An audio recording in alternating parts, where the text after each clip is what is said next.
Alors, les principales attentes des Français vis-à-vis de leur mer, il y en a trois. Le premier, c'est la sécurité, qui reste une des problématiques majeures pour les Français. Mais la deuxième priorité est la maîtrise des finances locales, qui nous intéresse aussi, parce que depuis la guerre en Ukraine, on se rend compte que les dépenses des collectivités territoriales, notamment pour des dépenses énergétiques, ont explosé.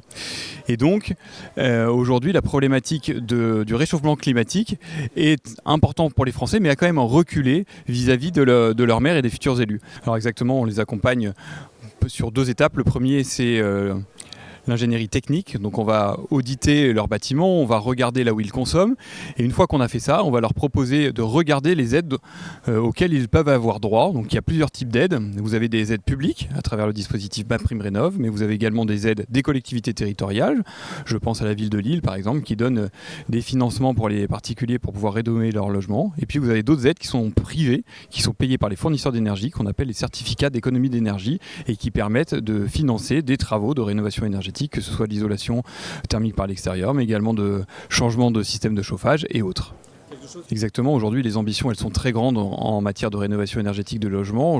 Les objectifs du gouvernement c'était à peu près 900 000 rénovations globales d'ampleur en France, et aujourd'hui on est à peine à 90 000 en 2024. Et pourquoi ? Parce qu'on n'arrive pas à structurer les filières, on n'arrive pas à donner de la lisibilité dans les aides, et aujourd'hui les certificats d'économie d'énergie s'occupent de précarité alors que ça serait plutôt à l'ANA de s'en occuper. Donc il y a une mauvaise distinction et une mauvaise visibilité dans les aides, ce qui permet pas de massifier la rénovation énergétique. Oui. Est-ce que justement... Elle a un peu impacté du fait de l'instabilité gouvernementale. On n'a pas eu de budget pendant très longtemps, et donc du coup les aides notamment de MaPrimeRénov' ne pouvaient pas être payées et octroyées aux particuliers.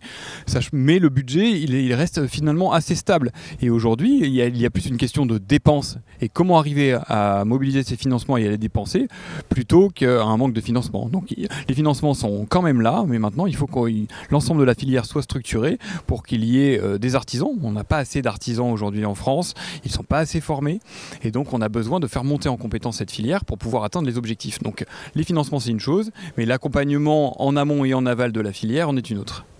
Pierre Maréperin, Elio, merci. Merci beaucoup.